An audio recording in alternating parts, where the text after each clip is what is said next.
Now, hello guys. Once again, this is Mburi Hope, of course, one and only Onyango. Yes, I had promised you that this time round, it's gonna be bigger, better, entertaining, educative, interactive, just for you. Now, guess what? Today, I have a surprise for all of us. Wow! If you can tell, what is this? Oh my God. And of course, we want to focus on talents, youth and talents. Many a times, youth have been neglected in the country, and this is a fact that we can't really shy away from. What is my point here?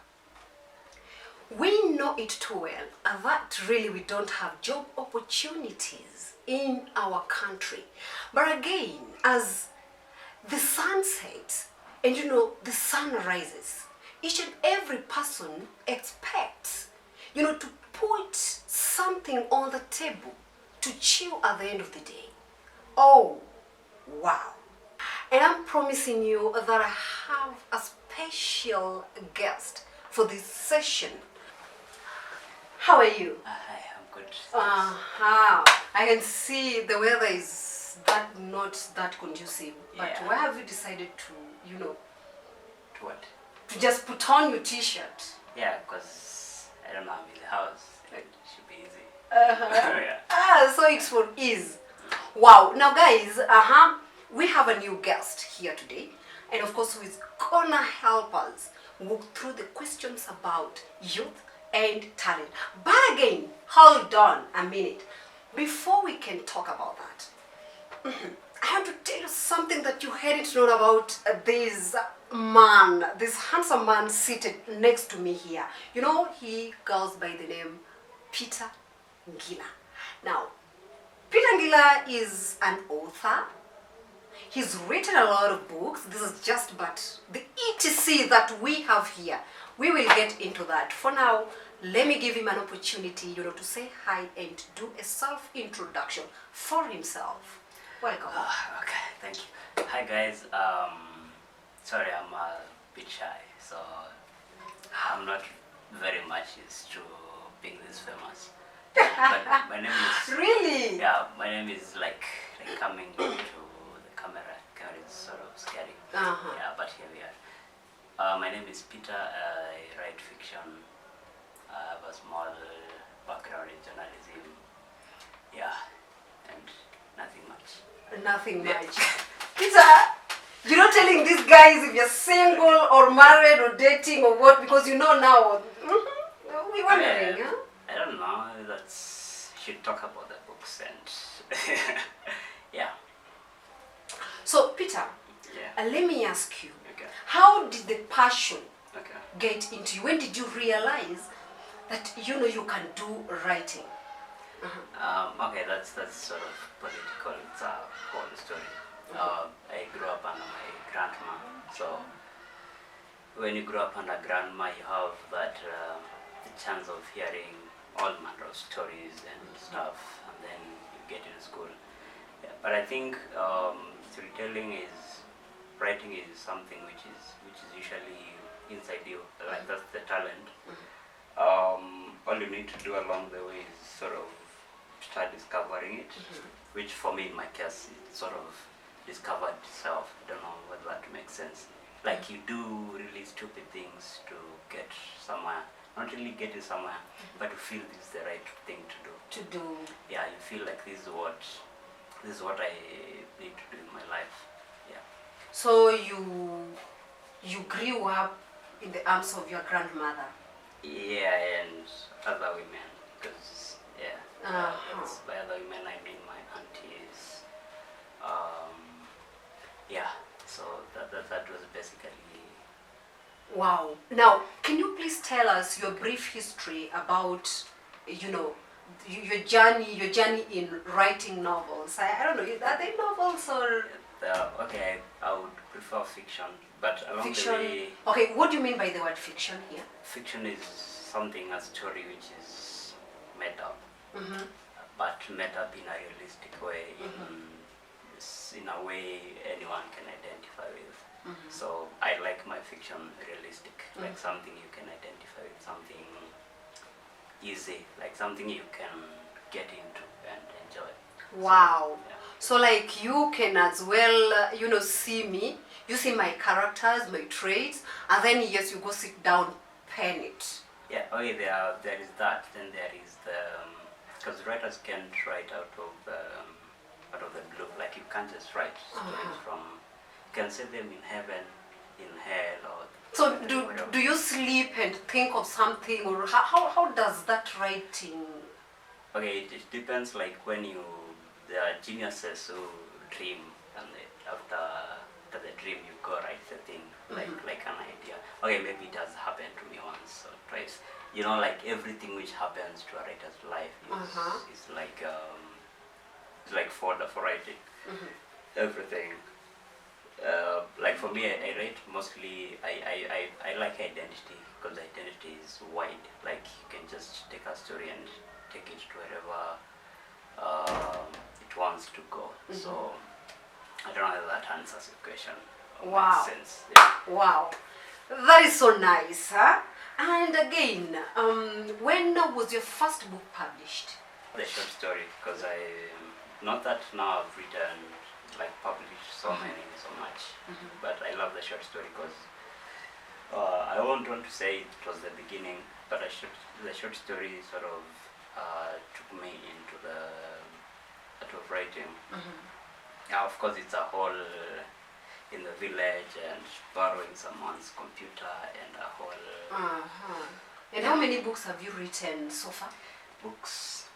Leave alone publishing, whether it's in soft copy or what, how Okay. many of them? Okay, I'm changing the world while changing diapers, which is done with Isabel Kempf. Who has been my good writing partner.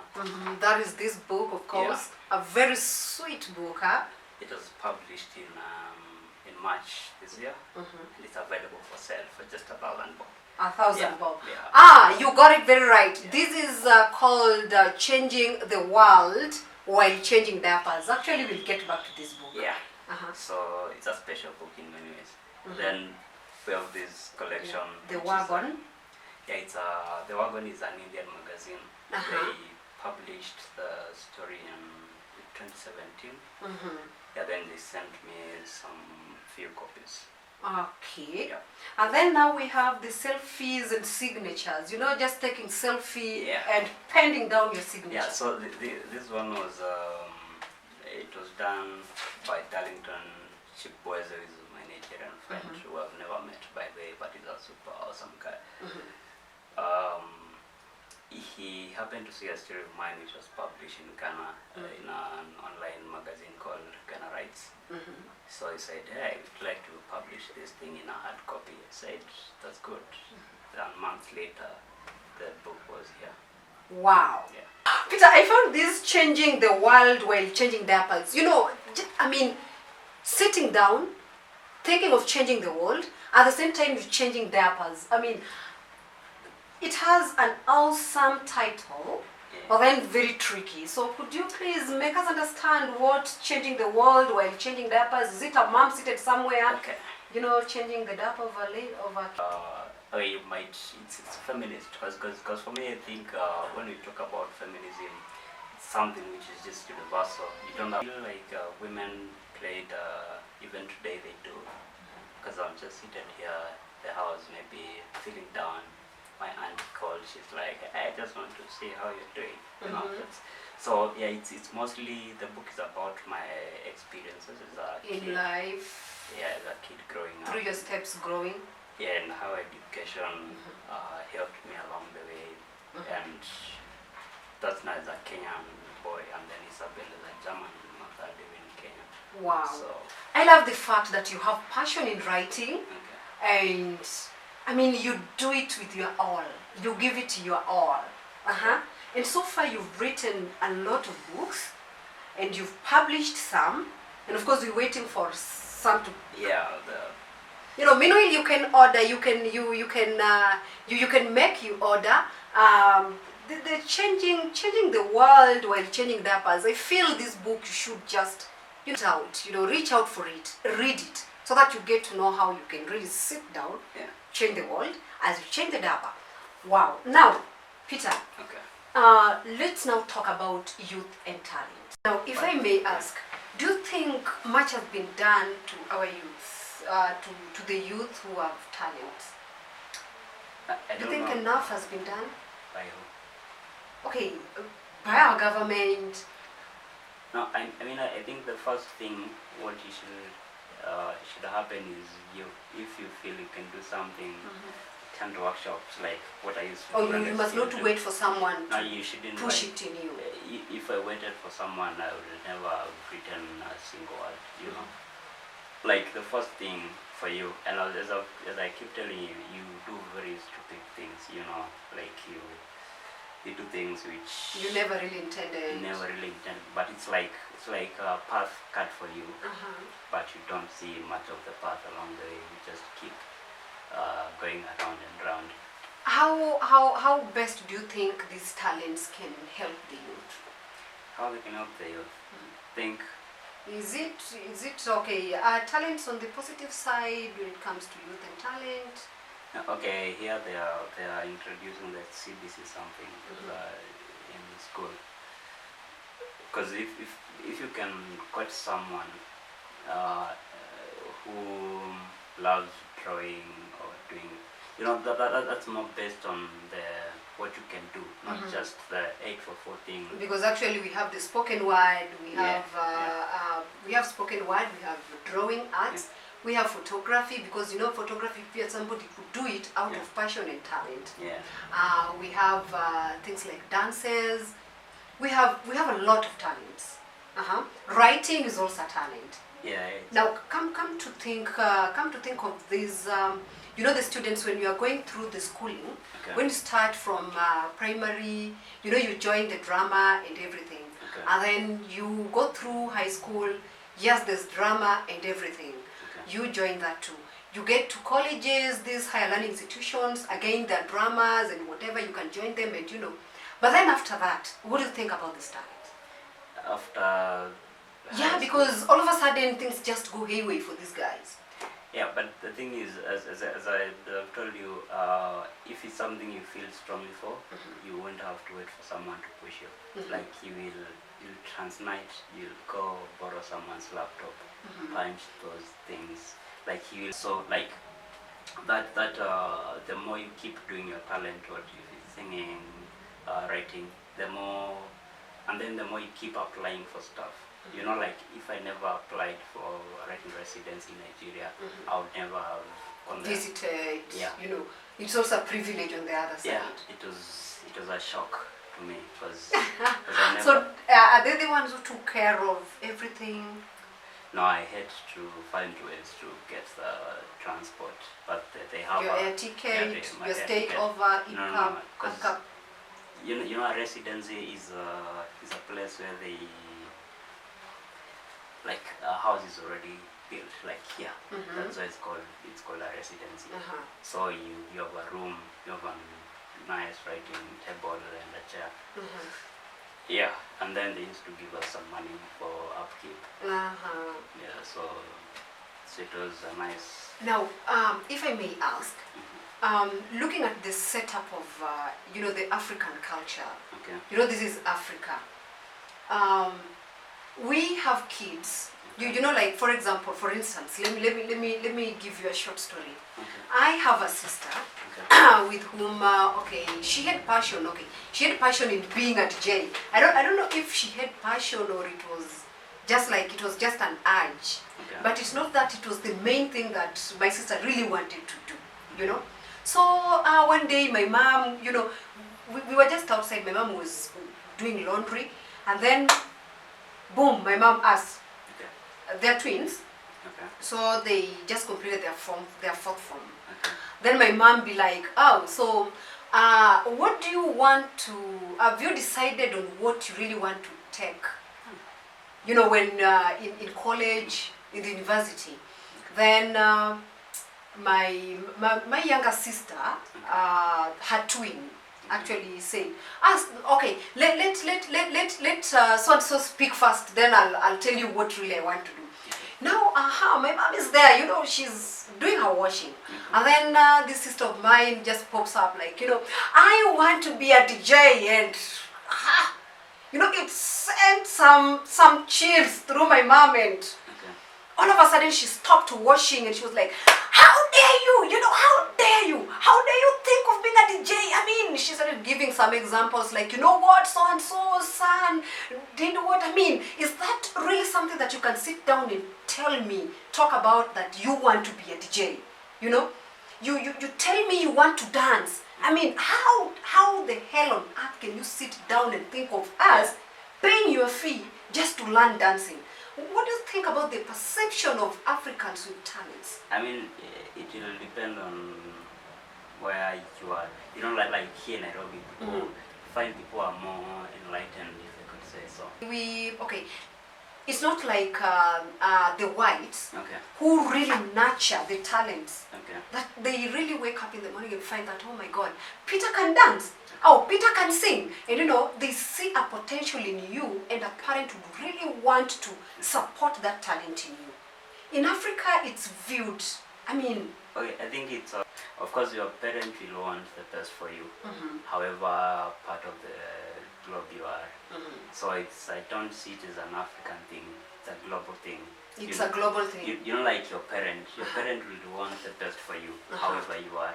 So even here in Europe and the Western world, like a parent saying you should go do law because I did law, and I know it's not really something which should be tied to a certain geographical area. It's a global thing. Yeah. So the thing is, like, when you feel you want to do, I think what parents should do, when you see your kid with a certain interest somewhere, you should sort of encourage them. Like, I should have become a teacher, by the way, in another life. Because after high school, my auntie was like, hey, so what do you want to do? Told him I want to do anything to do with writing. Then she goes, and also, and so used to be a headmaster, a good teacher, and why don't you go become a teacher? So, short, I went to a teaching school. I wasn't qualified. That's how I managed to sort of escape that, try to look back. I feel like there are so many things which, if I went a certain route, I'll never be here. First of all, I would have made a terrible teacher. Yeah, I would have made a terrible teacher. You mean you how terrible? Because you see, most of the parents don't see talents as something that is so much also, it's also an important thing in a child. They would want you to wake up and say, oh, I want to become a journalist, I want to become a lawyer. That is when they feel contented that, yes, you are a normal human being with a direction. Yeah, because you say arts, they're like a very important part of talent, But then people don't really view them as talents. Like they don't view them as something profitable, something which can help save someone's life. It doesn't have to be always money, like get money. But when you do something you love, that's the best feeling. Like once upon a time, I used to write like under candlelight all night. So insomnia didn't begin just now. It began a long time ago when I didn't understand. So you see, when your people see you translating, doing your thing, they're like, no, why don't you ever sleep? Why do you keep Why going? do you have to be up to this very late? Yeah, and then talents you sort of have need to sacrifice. Not really have. By have it's like something which is conditioned to happen. But you find yourself doing it, like sacrificing for it. Like I used to sort of publish my bad stories in the village, which I didn't know. I think I was paying, was it 100 or 150 per page? It's the village. And that's, of course, you pretend to be smart. So you type, my typing speed wasn't this good. You type like A B, C, D, and you make sure it's big, unaweka size 20 or what, unaweka color, you know. The font color, font size. Yeah. But for me the thing is like the people who support your talent, they don't have to support directly. Like I have a guy in the village is called John. John used to give me that space, the computer, because I used to go chunga my grandma's cows in the morning. Then in the afternoon, I go there in the shop. I type all along up to around 5ish. Then I go play football. Yes, I used to play football. Oh, so it was also another passion and talent in you. Yeah, you see. Where did it end? I think when you, I think the writing thing in 2015, 16ish. That's when my writing mostly really grew. But I like that's the time I could sit in the house the entire day. I was living with my cousin who is a super awesome guy. But then you see now when you pursue your talent, especially when it's not bringing back cash, your family, of course, they took you to school. They want you to be person of like a reasonable person, you know. They want you to have your own life and stuff. So I could sit there the whole day, right? And then my cousin comes and then he's like, you know, you went to school, so what are you doing? You know, you need to, which is very understandable. Of course, we used to fight, which is very normal. Like you know, artists, you start becoming rebellious from that, because if you don't rebel, your art won't, your talent won't get anywhere, which is the best thing to do. Like you have to sacrifice for it. And again, you look at how talents are handled. You know now in the cycle of a parent, child, and you know now the talent chips in here. Why do you think there's a lot of negativity attached to talents when it comes to now consideration from the parents? Okay, I think I'll sort of repeat what I said. Because your because your parents, not that they don't want to pursue your talent, but they want the best for you. Why would they feel like my child is missing it out? I'm reminding us that we are going on a short break and then we getting back with better. You know, we want you to get this information in a very detailed manner. I mean, how dare you think that talent is awkwardness in a youth? Oh my God. And as we go for a short break, kindly, I'm reminding all of us that we have lots of books here written by our own. You know, he's visited Nigeria. So if you're going to read this book, my friend, I'm betting you're going to get yourself in Nigeria. And if you don't get yourself in Nigeria, actually, you're going to find yourself in Germany. Oh my God. So we have selfies and signature. What are some titles? Then we have The Wagwan. It's a collection of books and he participated in writing it. Likewise to this one, right? Yeah. And now we have these. And of course this one goes at 1,000 bob. Kindly. You know what? Changing the world while changing diapers. Oh my God. I believe you really don't want to miss this. We have seen the efforts of our leaders. Let us join them in this. How? Why? Where's Jackson? Welcome back.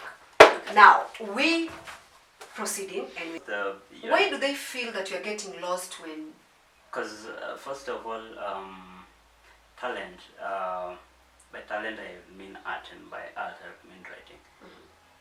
Like most people look at it as the poor person's. Of course I know writers who live by writing only, like who are super rich. Like the late Ken Walibora. Ken Walibora. Yeah, of course he had the TV gig. Are you agreeing with me that parents, or let me say parents and guardians, when you mention a talent that you want nurtured in you, the first thing they'll have in mind, you know, is that, you know, you want to die poor. Feel like you're throwing away your life, you know, like you're not trying to become, I don't know what to say. because when you write for many years, some fault in your mind because of you stop caring a lot about stuff. You start. That's why you see guys when they get somewhere they start fighting the identity thing. When you practice your talent or that thing you love so much, you'll get somewhere whereby you feel like I'm not being real, especially the writing one. Like I need to be me. Like how can I write stories about other people? Yes. What about my story? Who will never tell my story? So yeah, it's a thing which happens to many people. Yeah, like but you have to keep it going. If you keep it going, it should be a practice that ends up making you a perfect person. Yeah, maybe not as perfect, but a human being. Like someone human. Let's try look at the employment and employment situation in the country, and with talents. Okay. Yeah, I mean by talent, looking at talents in a broader way, music.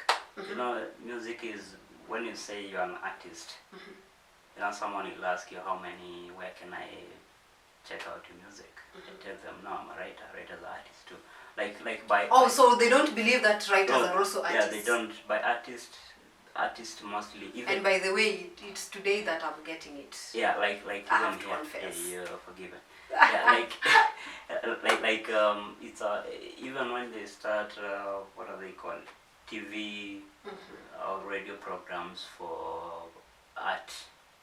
The art which will appear there mostly is music. Okay, there are good programs for writers and painters, like the Books Cafe on KBC done by Henga Kwemba. I've everyone's been there by the way, once upon a time. Yeah, so like people look at art in just the music sense, and in that way you find the other form of arts are suppressed.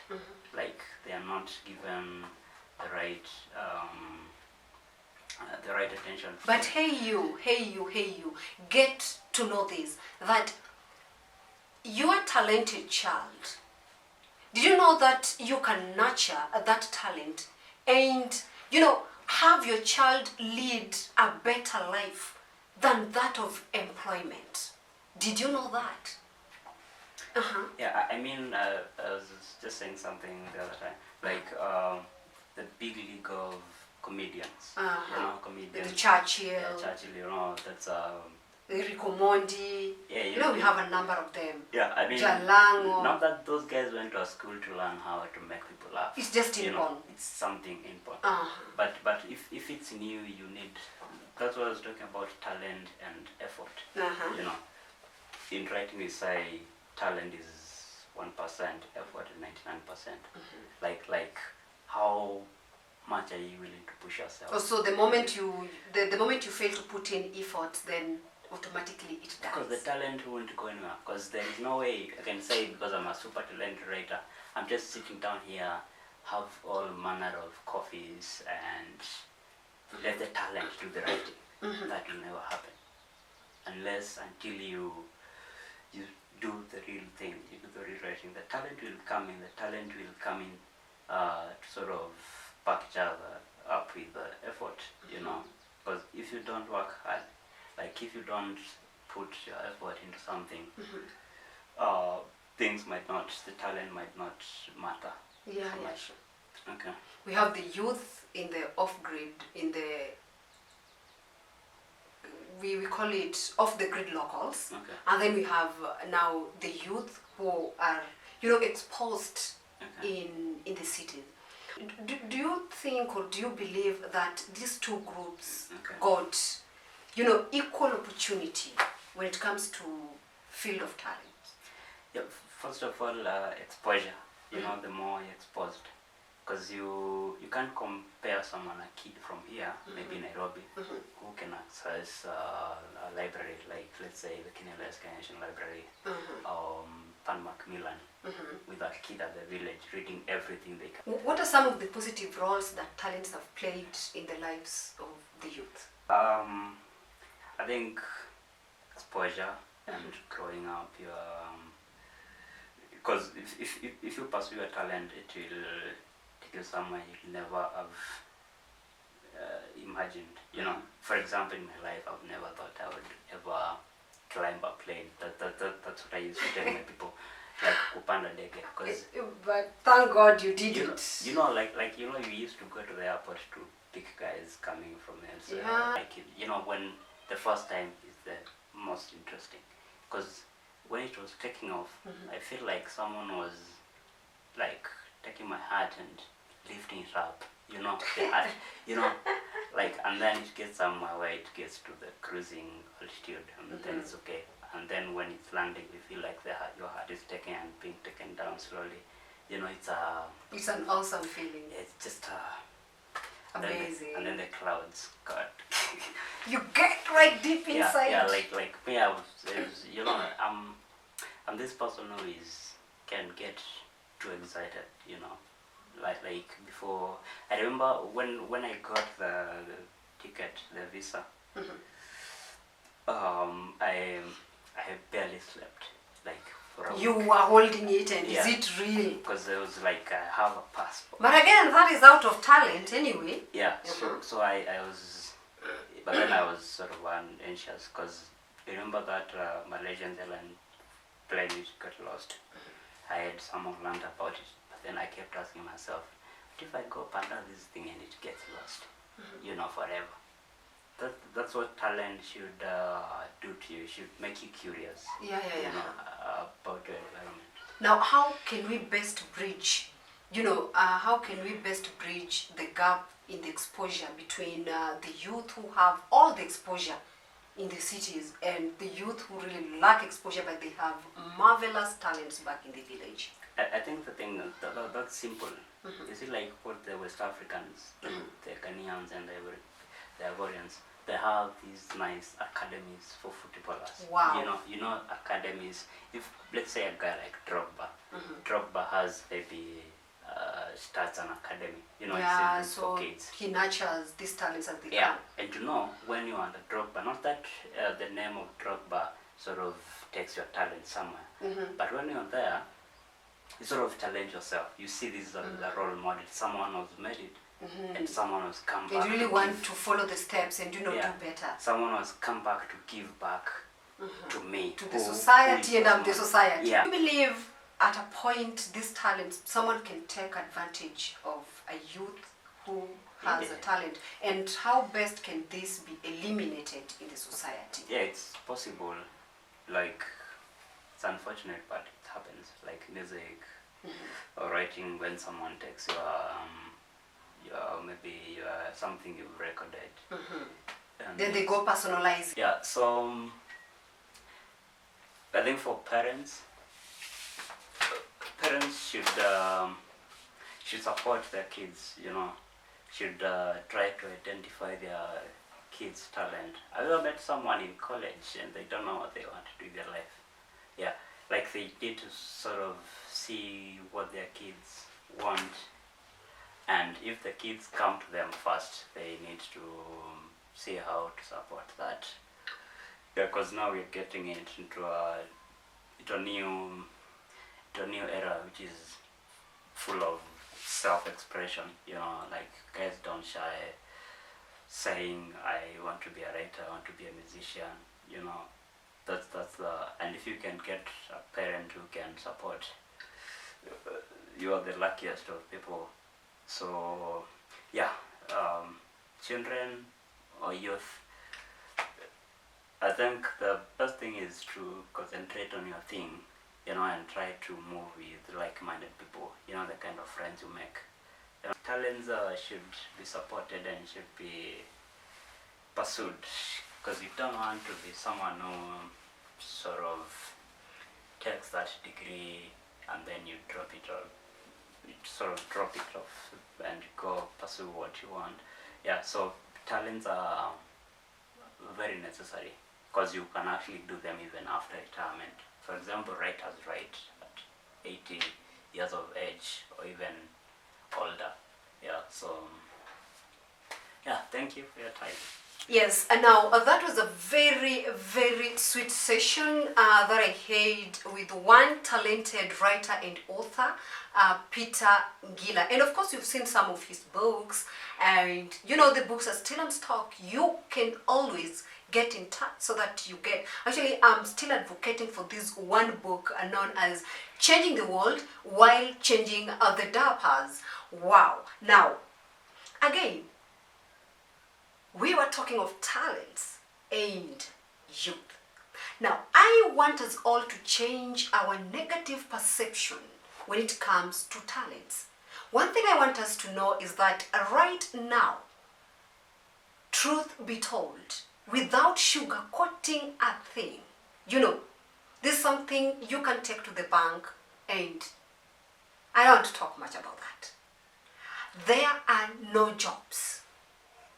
There are no jobs. Youth are never employed. And get back to the villages where youth indulge in drug. They find themselves, you know, in early marriages. There's always a contraction of, you know, these diseases, call it HIV, AIDS, and STDs or STIs. They get into crime. You know, the premature sort of pregnancies. We can only help eliminate such in our society when we give these youth a chance, you know, to identify their talents, help them nurture whatever talents they have, so that at least before they think of getting into these, you know, these uncalled for acts, because at the end of the day, they will think of that as a way of getting or earning a living. And when we help nurture their talents, please, we shall have created an employment. We shall have created employment to these youth. And for our African parents, kindly, let's just shy away from thinking of, you know, negative stuff, attaching negative thoughts to talents. When a child tells you, you know, Mama, you know, Baba, I have a talent in singing, I have a talent in writing, I have a talent in... It doesn't necessarily mean that now your child is, you know, is going astray or getting into some other path that you really never wanted them to get to.